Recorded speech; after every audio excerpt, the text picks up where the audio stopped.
sometimes you can get like abusive or toxic people where they are quite oblivious to what they're doing. They'll be like, oh, I don't get why you don't come and see me at my house or blah, blah, blah. I'm like, have a think of how you talk to me. Maybe that will be an indication somewhere. Do you ever tell them that? Like, are you ever upfront? You don't need to, I mean, you don't need to like mash their face in it, but you can say like, hey, listen, like, here's what's going on. Let's work on fixing this. Well, I mean, I think this is the issue. I think there's a difference between you might just clash with some people, but I think when it is an abusive family system, I think like that can do more damage or I think for me, like what would happen against it, they'd poke, and then I'd react like quite harshly. I don't know the right word, but then they're not going to listen. But also I learned, like I think over the years I learned this person always gets rageful if I say no or if I call them out on something. Even if like they're calling me names, if I call them a name back, I'm going to get shouted at. For me, I think it's learning about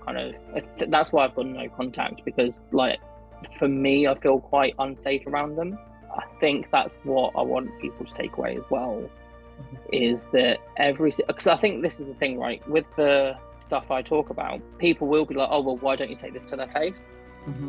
But I'm like, why would you say to a victim of abuse to go up to the abuser and have it out with them? Like, you're trying to put them in harm's way. Like, I think right.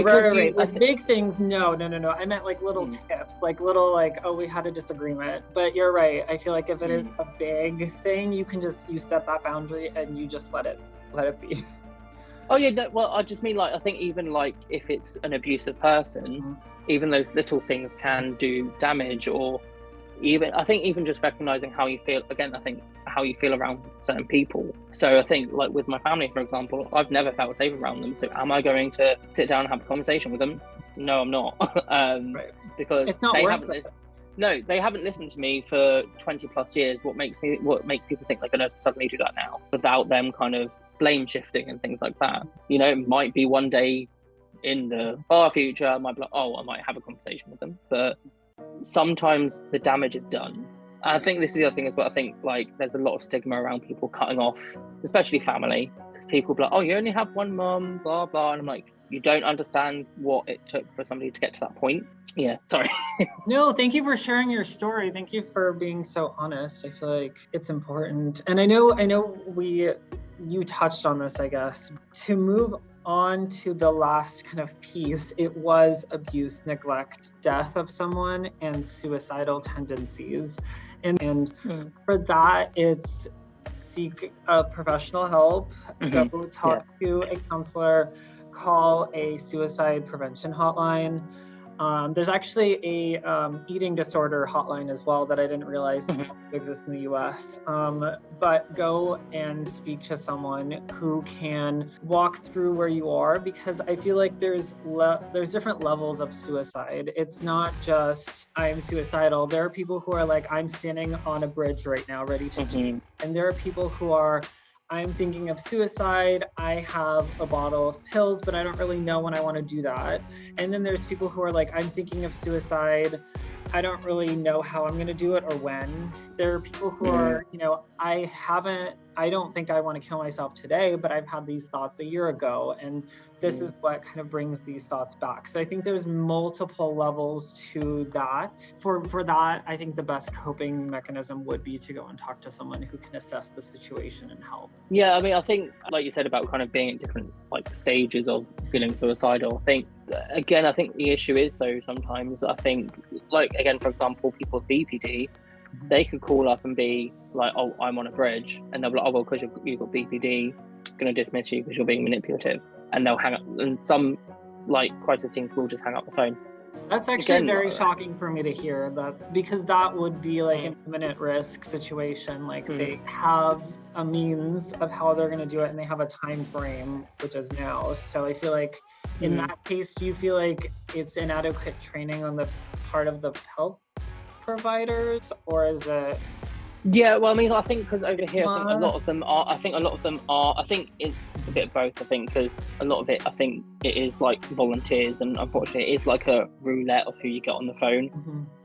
But I think, yeah, you will get people that go into those professions or for the wrong reasons. So again, kind of like I've witnessed it firsthand, where there's people in like the care industry, for example, they're an abusive like asshole to their kids or to family or to their partner, but people are like, oh no, well they can't be like that because they're in a caring profession. Look at me, I'm a decent person because I'm helping disabled people, but you're abusing your disabled brother or whoever. A lot of it is for kind of shows. Then when you do get those people in those positions, I think like that's where they do act a bit more dismissive or against like stigma of BPD or just dismissiveness as well. Because I actually we have like talk services over here where it's literally you talk to somebody over the phone about what you're going. Fairly simple, right?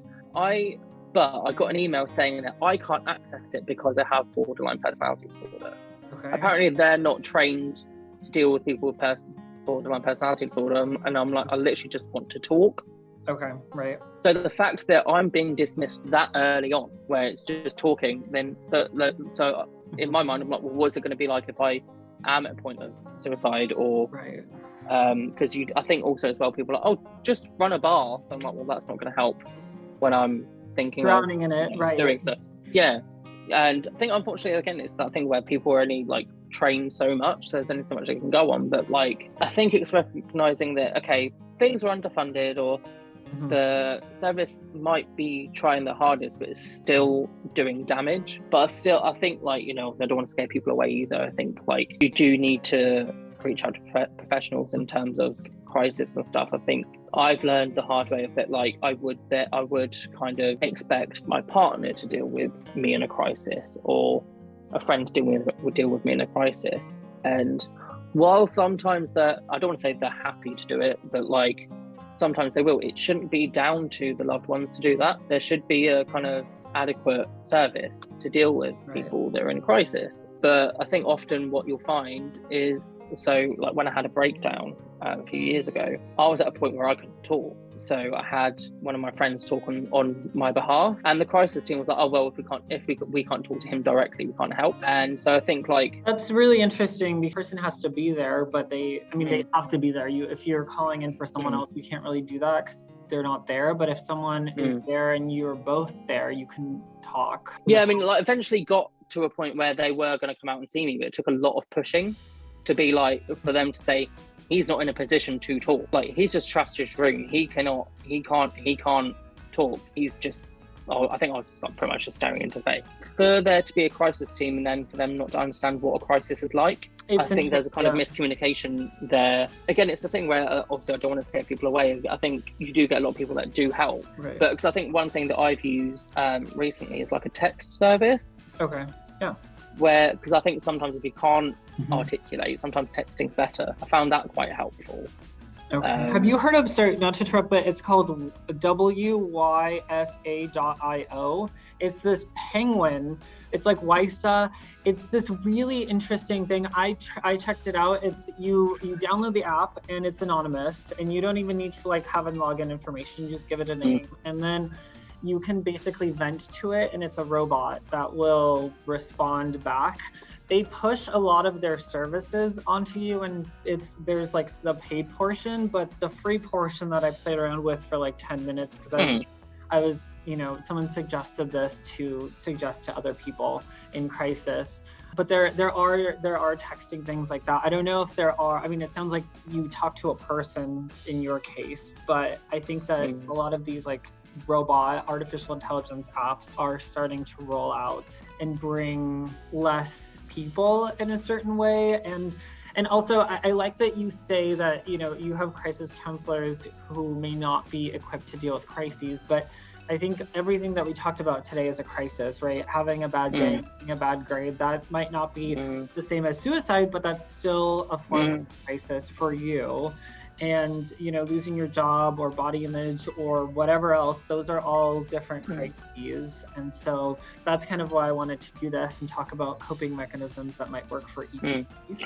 So I think it was like going back to that point where I said that I was denied like a talking like service. So yeah, like you said, like it's all a crisis to somebody. And so if I can't even talk to somebody about, oh, I'm having a shit day, I'm not going to feel like I'm going to talk to or feel like I can access services to talk about being suicidal if they're dismissing me because of a certain disorder or because of stigmas as well, or so, again, I think sometimes it can be people's own biases with stuff. Or what will happen here, like I've had it before, where they'll be like, oh well, you've got a mental health appointment in 3 weeks, wait until then. I'm like, I'm in crisis now. Again, it's like the thing, like saying now, like you kind of think, how does that make sense?